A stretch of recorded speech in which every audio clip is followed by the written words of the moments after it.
At his Tallapoosa County home, Reuben Garrett does a good job making fish nets.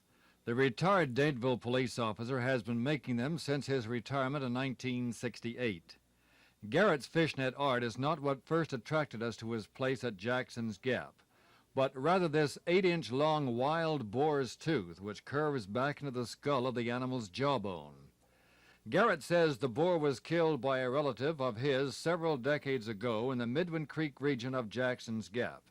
He says he got this part of the boar's jawbone about 30 years ago from relatives and believes it's something for the record books.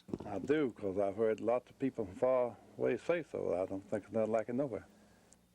Riding to the spot where the boar was killed, Garrett says the animal must have been in constant pain with the tooth curving like it did. He says wild hogs roamed the Midland Creek area before it was flooded to form Lake Martin. The region is north of Garrett's place off Highway 280 at Walker's Ferry Road. This route passes Lead Hill.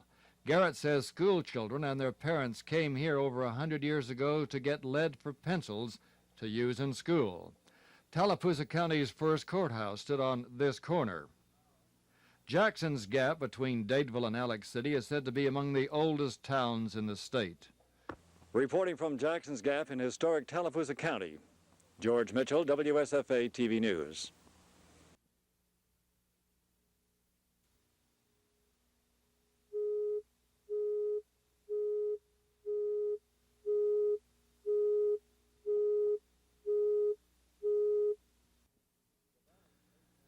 The Valley Police Force began its first patrols after taking an oath administered by Chambers County Probate Judge O.D. Alsabrook to uphold the law. We had 16 police officers sworn in along with myself, which made a total of 17. The city of Valley, Alabama was incorporated May 20th of 1980, and after that the mayor and council was elected. Then they appointed me chief of police, and I went to work October the 15th of 1980. Police Chief Arthur Carmack is a 13-year veteran of the West Point Police Department.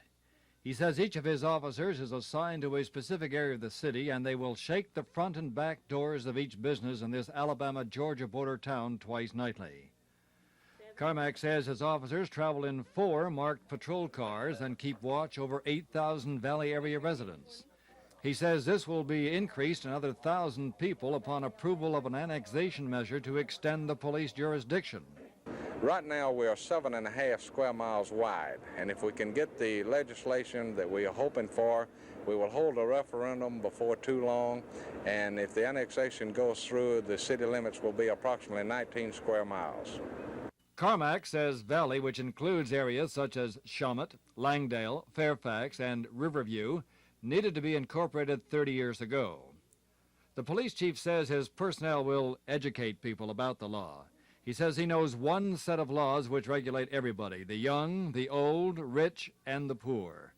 Reporting from Valley in Chambers County, George Mitchell, WSFA TV News.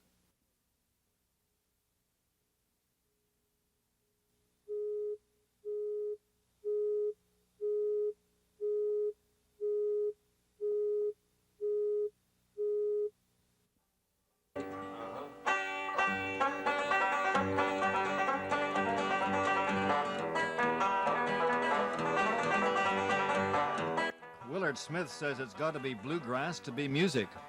The instrument he's playing, plus 3 others, is the result of 4 years of patient work. His love for the banjo began when he was a teenager. He bought his first banjo in 1963. 4 years later, he built the first of his 4 5-string banjos. Well, I ordered a master tone, and I kept it on order for 2 years, and I didn't seem to be going to get it. And I decided, well, I'd just try building me one, so I did. How long did it take you to make one? It takes about a year, just spare time, you know. You don't work on it full time. Smith built the entire instrument except for the armrest, tailpiece for the strings, and tuning keys, which he bought. He says the most difficult part was the pearl inlays in the fingerboard, which had to be sawed from a shell, ground and polished to fit in the fretboard. Well, I would think that you'd have a pretty good market for your product. You've got a good one here, don't you? Haven't you had some important people contact you for that? Yes, I've had some people talk to me about them. Can you name some of them? Well, Earl Scruggs has picked 2 of them. And You wouldn't sell to him. well, I wouldn't want to sell one to anybody. Not really, no. The Smith says he doesn't plan to make any more banjos, just pick 'em with other bluegrass musicians.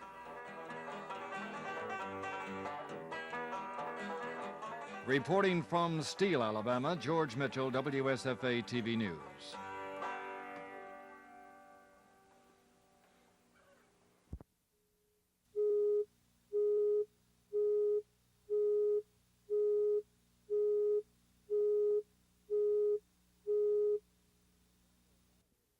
Nathaniel Riley is a high school junior at Alabama's School for the Deaf. He's training daily for the biggest event of his athletic career. Riley placed second in the triple jump at the National World Games for the Deaf in Fulton, Missouri. It earned him a spot on the Deaf Olympics track and field team. Concentrated training begins July 1st for the athletes at North Carolina's School for the Deaf before heading for Germany and the Olympics. Riley's coaches support his belief he can win a gold medal. Nathaniel, when you go to Germany this summer, are you going to win the gold medal for the United States? I hope to win first place, championship, and the gold medal. I will be proud of that and for my country and for my school. There's an if attached to Riley's competing with 2,000 other deaf athletes from 40 countries. It's called money. He must have $4,000 by May 1st, and the Deaf Institute doesn't have the money to pay his way. There's no help from the government, AAU, or from corporations. Riley's parents, proud of their son's athletic ability, aren't able to help. His mother points with pride at the trophies her son has won and for setting 2 Alabama 1A high school records in the 220 dash and the high jump. Pneumonia and high fever cost Riley his hearing 17 years ago. His mother learned sign language to get him ready for school. Her son remembers. Yes, Mother, I love you. Reporting from Talladega, George Mitchell, WSFA TV News.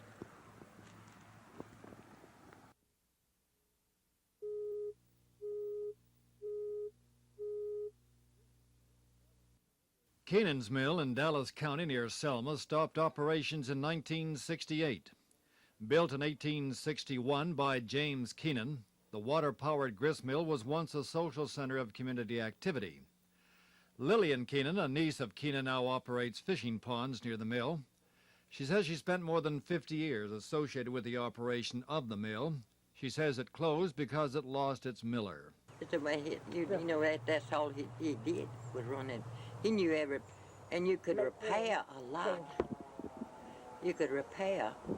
He knew, and you had to get a machinist to go down in that pin stop. And how does one learn to be a miller? I learned down there from them. In Monroe County on Flat Creek near Beatrice, the 115-year-old Reichert's Mill sometimes served as the arena for political speech-making. James Ford, a fourth-generation owner of the mill, says he intends to keep it operational as long as possible. He says once in a while he turns out a batch of meal for family and friends. Ford, who lives in Atmore, claims the secret of sweet flavor meal is in the rock used for grinding and the know-how of the miller. He says the best meal is produced at a grinding rate of 6 bushels an hour. Reporting from Monroe County, George Mitchell, WSFA TV News.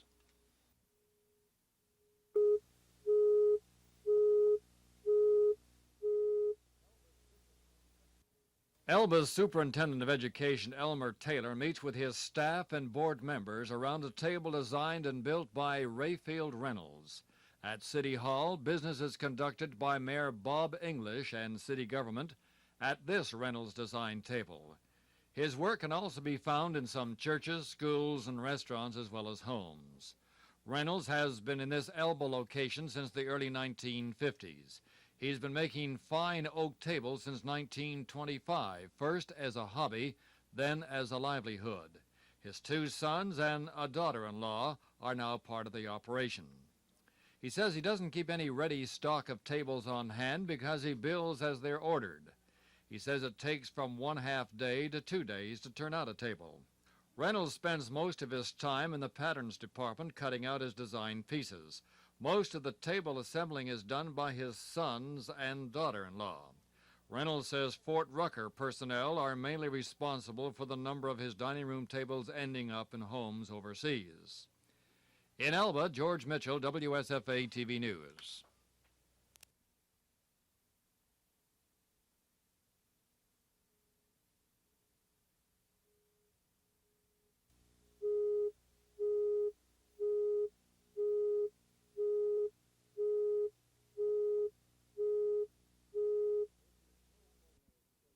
This is no ordinary state map. 4-H members and leaders from 67 counties contributed 230 pairs of hands and a minimum of 730 hours to make a state map quilt. Each county was responsible for designing its own emblem. Leonard Salter and Kathy Williams designed the one for Montgomery County. The 4-H Youth Development Center Lodge, where the quilt hangs, houses a cafeteria and kitchen as well as offices and craft rooms. Cecil Mayfield, the state's 4-H leader at Auburn University, says the 105-acre center is operated under the supervision of the self-sustaining nonprofit Alabama 4-H Foundation. County agent personnel and other interested people are responsible for furnishing this 3-story housing unit. It accommodates 50 people. More living quarters are being added. Terrell Guthrie, the youth center manager, says recreation is a vital part of 4-H education. The first of many 3-day camps begins here June 1st. There's miles of hiking and nature trails to explore and an Olympic-sized swimming pool. Boat decks will soon accommodate canoes and small boats. Construction of the $2.5 million center began in 1979.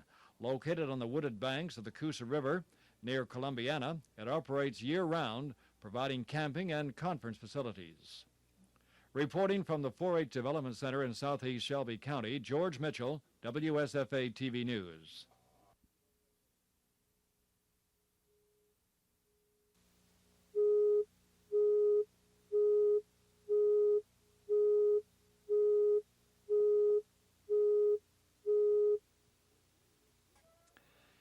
His name is Richard Sanford.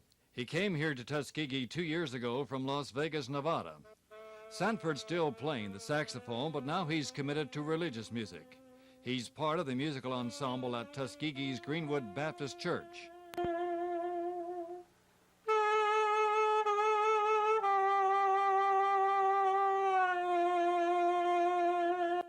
As one of his many scrapbooks reveals, the Birmingham native, as an Alabama State collegian, appeared on stages across the South and from New York to Los Angeles and Chicago to Miami.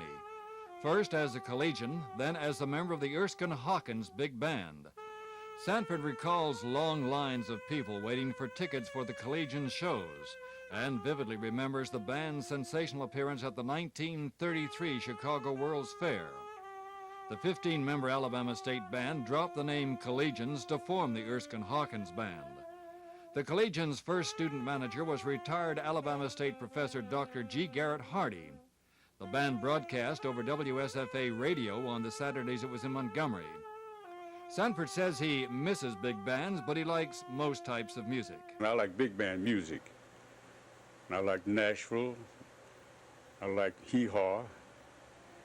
I like Count Basie.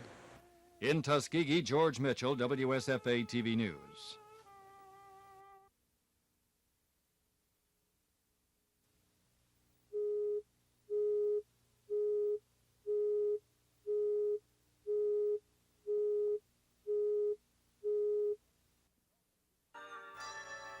Adult and youth handbell choirs from Central and South Alabama and Northwest Florida Baptist churches are here. Choirs from Montgomery, Wetumpka, Eufaula, Andalusia, Oneonta, Dothan, Mobile, and Opp, and from Pensacola, Florida make up the festival.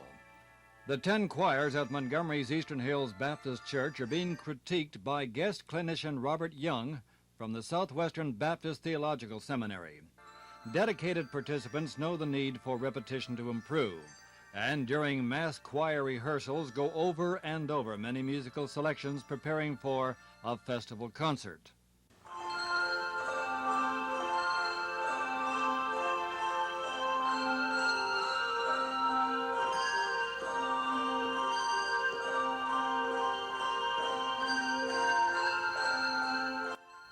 Handbell choir directors here say at least 75 Alabama churches have bell choirs, and the number is growing. These choirs return to their home congregations to participate in worship services. This is the 5th annual Alabama Baptist Handbell Festival. George Mitchell, WSFA TV News.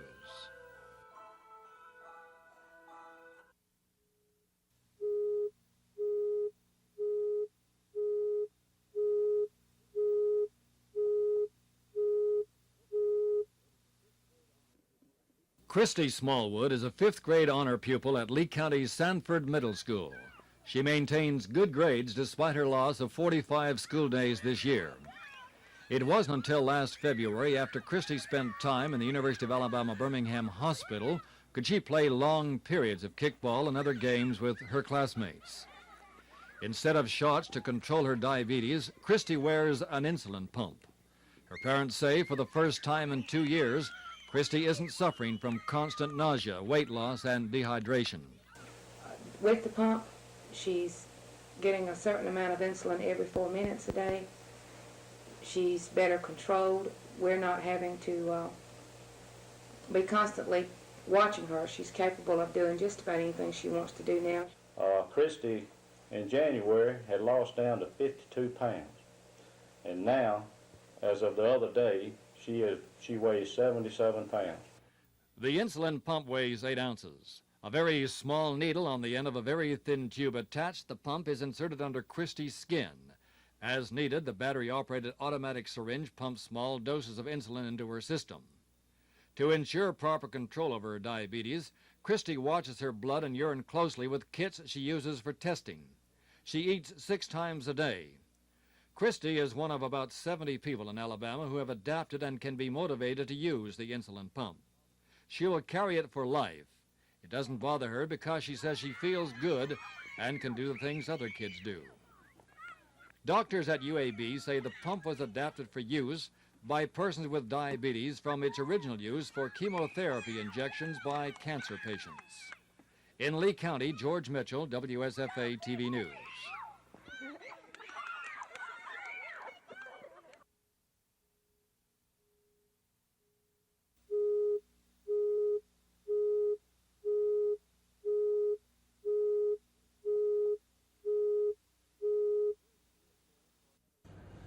It's the 3rd career fair for Enterprise State Junior College and local Rotarians. Junior high and high school students, college students, and community residents are talking with representatives from 45 career fields, as well as representatives from business and industries in the Wiregrass area. Interested individuals are learning about the employment opportunities, requirements for jobs and job outlooks, as well as the advantages and disadvantages of certain careers. Linda Wilson, Director for Career Development here, says there's an increased awareness of career choices because it's emphasized in high schools. Do most students know what career they want to pursue? Many of them do not. Many adults here at the college do not know. They are wrestling with a career decision, and with the information that we're able to provide at career fairs such as this, I think it'll give them a lot of direction in making that choice. We get a lot of career information in our Career Development Center, which is here on campus, and we see more of an emphasis in areas such as computer science, engineering, health fields, and many others, but many of the careers go in cycles, so there's a demand and then that levels off. Some people are already employed and are seeking to improve their future. Many are planning second careers. In Enterprise, George Mitchell, WSFA TV News.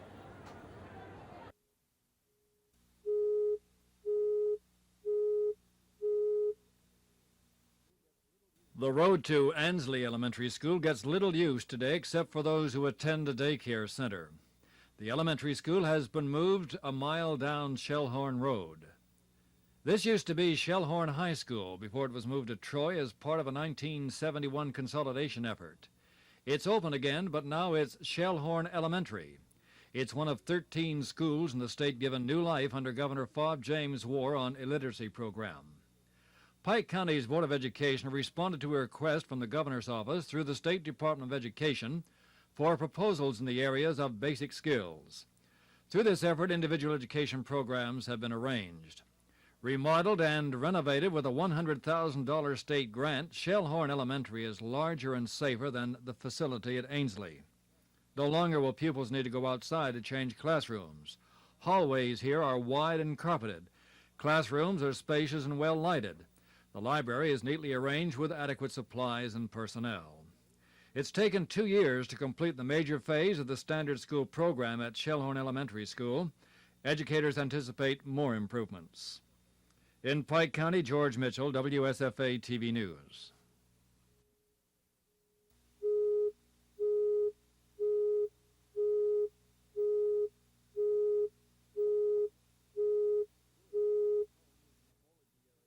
Willie Henley's home is in the Bolagie area of Greene County, about 18 miles from the county seat town of Utah. He's just rounded up his mules, and now he's ready to show us how a jug blower operates. I've looked forward to this appointment. I've never talked with or heard a real honest-to-goodness jug blower.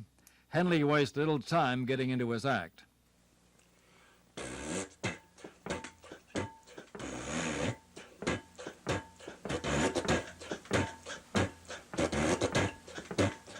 Slightly breathless, Henley quickly switches to a 13-ounce bottle half filled with water.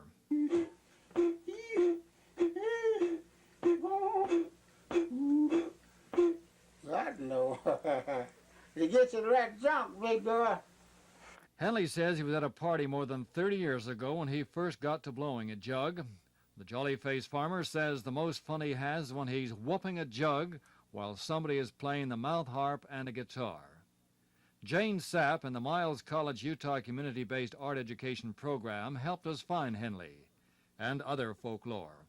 We have others to present in later reports. In Greene County, George Mitchell, WSFA TV News.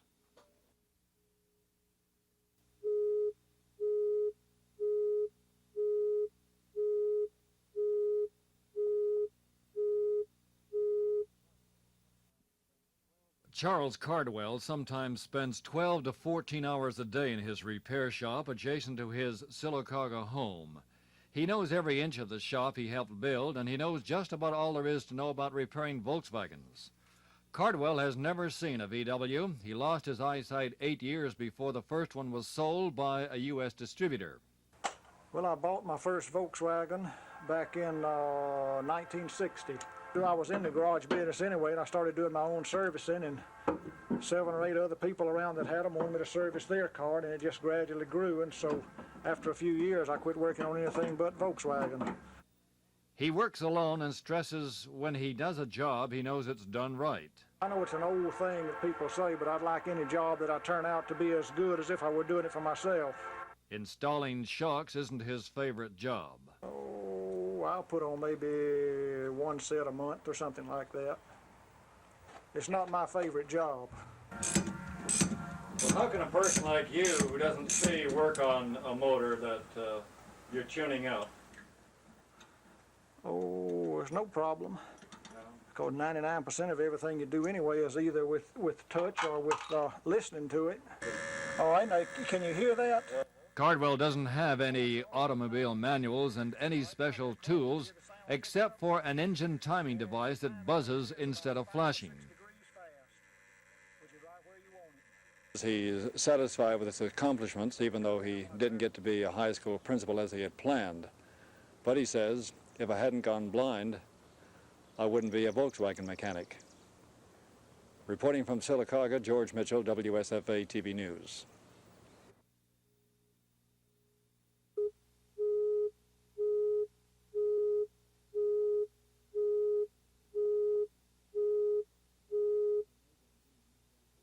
Basket weaver Mabel Means says her handmade baskets could last 100 years when they're put together with good thread. She says she's made hundreds of baskets since her retirement 7 years ago. Mrs. Means says she uses the young short-length stems of bulrushes to make baskets. She says the material is found in marshes or in shallow water. See, it grows up tall with a little bunch of seeds at the top. And at the bottom it has a couple of leaves of fodder like corn or sorghum. And now for the last 2 years it hadn't been any good because the drought got it. But whenever it's good, you can just do nice jobs with it. Mrs. Means planted some bulrushes behind her house so her material would be more readily available. Reporting from the home of Mabel Means in Greene County, George Mitchell, WSFA TV News.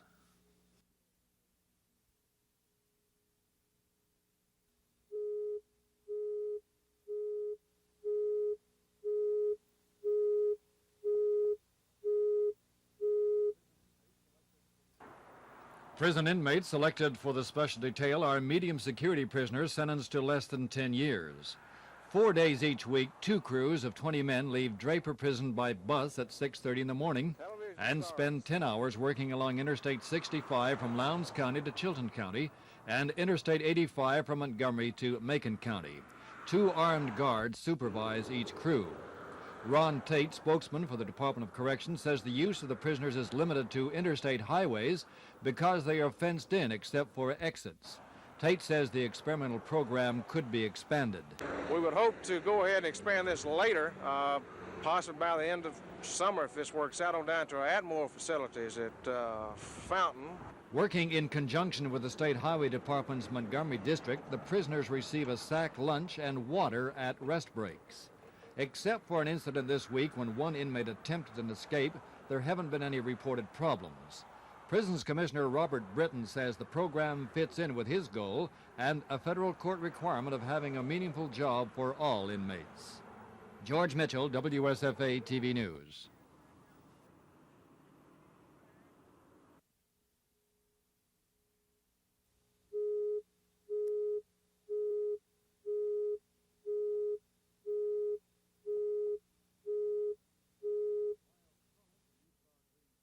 Miles College in Utah, Greene County coordinates and sponsors the folk festival under the guidance of folklorist Jane Sapp.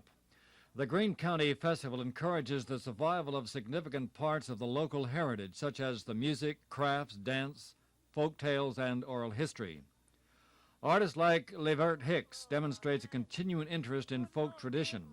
His repertoire includes the traditional blues and hymns, and one of his favorite numbers is John Henry.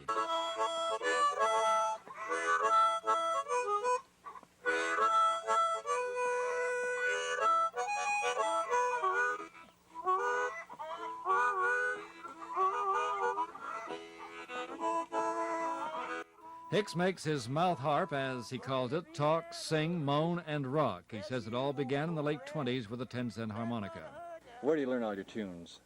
Well, just by listening to different people, you know, and I tried to interpret some for myself, you know.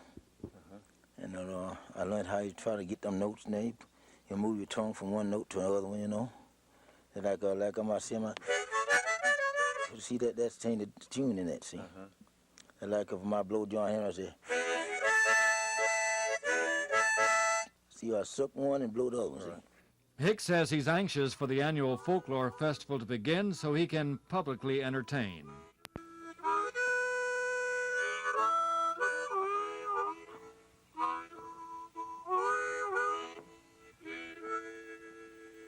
In Greene County, George Mitchell, WSFA TV News.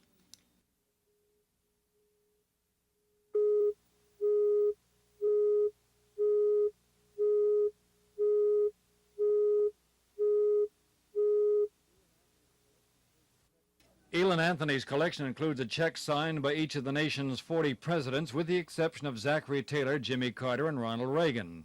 Anthony started his collection after seeing one displayed at New York's Chase Manhattan Bank. When I saw that collection, I was very interested in acquiring a collection of my own, and I developed it from that. I contacted dealers in autographs and manuscripts, and got real interested, and one by one I started acquiring these checks.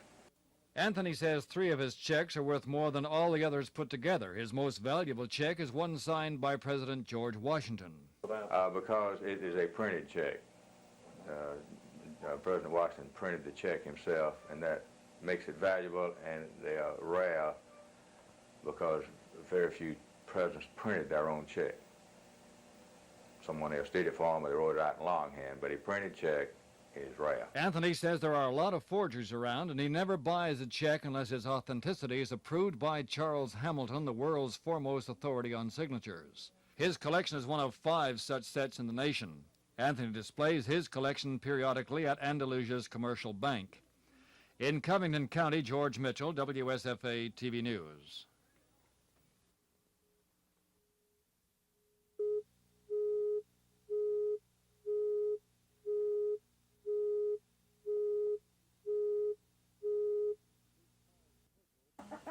She's called Coco by Gladys Wiggins, and to her she's special, not because she lays golden eggs, but because the chicken is a house pet. Mrs. Wiggins says her Coco spends time in the hen house, but much of her time she spends in the Wiggins home. The importance of the hen from a flock of 10 began soon after it was hatched last August. And I raised her from a little tiny day she was hatched. I've been keeping her in, taking care of her. And she's not used to being with other chickens. And she just thinks she's special. She thinks she's somebody, I think. At 6 every morning, the chicken is at the Wiggins kitchen door seeking food. This has been a routine for the past 98 days, ever since she began laying eggs. We weren't on hand when Coco officially took her laying position, and this is not the entire reenactment of what takes place at 6 in the morning, but it tells the Wiggins story. Having fulfilled her duty of laying an egg, the chicken is then fed table scraps, mash, and bread. Mrs. Wiggins said she doesn't know of any chicken who received such royal treatment, but she says Coco is very special. In Andalusia, George Mitchell, WSFA TV News.